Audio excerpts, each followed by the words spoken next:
بسم اللہ الرحمن الرحیم۔ حلقہ سپرنگ ویلی، برمپٹن کینیڈا میں اجلاس موصیان کا انعقاد۔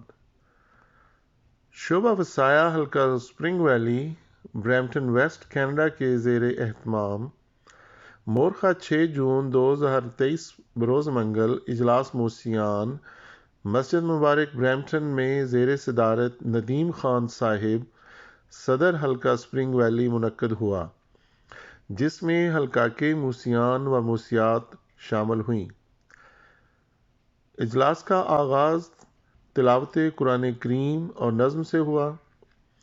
اجلاس کی پہلی پریزنٹیشن نفیس احمد صاحب سیکرٹری وسایہ نے پیش کی، جس میں انہوں نے وصیت کے اغراض و مقاصد، اس کی اہمیت اور فضائل پر روشنی ڈالی۔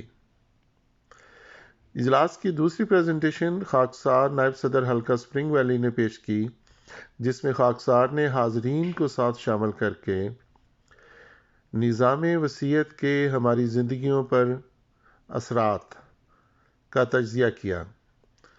پہلی مشق ہم نے وصیت کیوں کی کے موضوع پر تھی، جس میں سب احباب نے مل کر وصیت کرنے کی وجوہات تلاش کر کے بیان کی۔ دوسری مشق میں اس بات کا جائزہ لیا گیا کہ ہماری زندگیوں میں وہ کون سے امور ہیں جو نظام وصیت میں شامل ہونے کی وجہ سے بہتر ہوئے۔ خاکسار نے حضرت خلیفۃ المسیح رابع رحمہ اللہ کے ارشادات کی روشنی میں استنباط کیا کہ وصیت ایک تحریری معاہدہ ہے جس کی ہر شق پر عمل کرنا ہمارا شرعی فرض ہے۔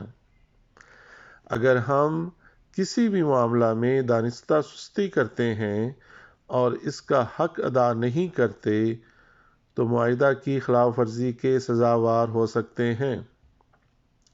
دعا اور نماز مغرب و عشاء کی ادائیگی کے ساتھ اس اجلاس کا اختتام ہوا۔ اللہ تعالی ہمیں نظام وصیت کی تمام شرائط پر پورا اترتے ہوئے اس کا کما حقہ ادا کرنے والا بنائے، آمین۔ رپورٹ و آواز محمد سلطان ظفر، نمائندہ روزنامہ الفضل انٹرنیشنل۔